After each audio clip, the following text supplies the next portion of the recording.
Do you hold public office?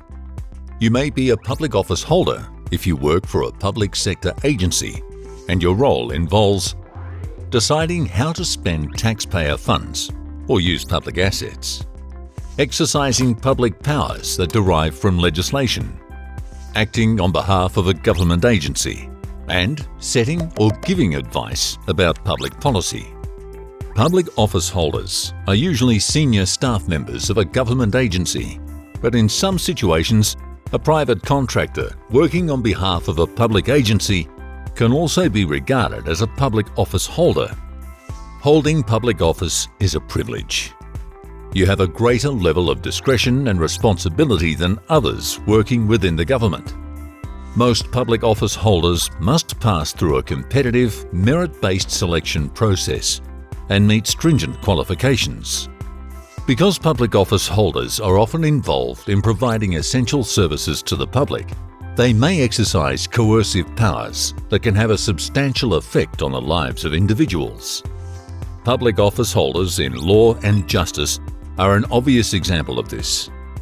They are entrusted with power to use physical force, arrest suspected criminals, impose fines, and hand down prison sentences. This means that public office holders operate with a high degree of entrusted power, much like the corporate sector, where board members have codified duties to act in the best interests of the company. These are sometimes called fiduciary duties. By analogy, public office holders have similar fiduciary duties to act in the best interests of the public.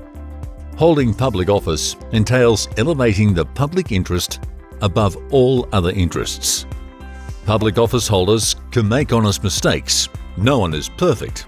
However, dishonesty or deliberate neglect of the public interest can amount to a breach of duty. If the breach is serious, it can amount to corrupt conduct under the ICAC Act, even if the wrongdoer does not receive a financial benefit.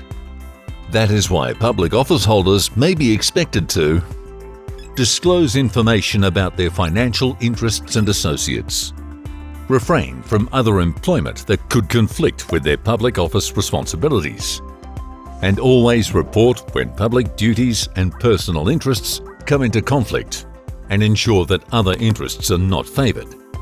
So to wrap up, being a public office holder means that you are entrusted with substantial public power. At all times, that power must be used in the public interest and not misused. For more information, contact the New South Wales Independent Commission Against Corruption at www.icac.nsw.gov.au.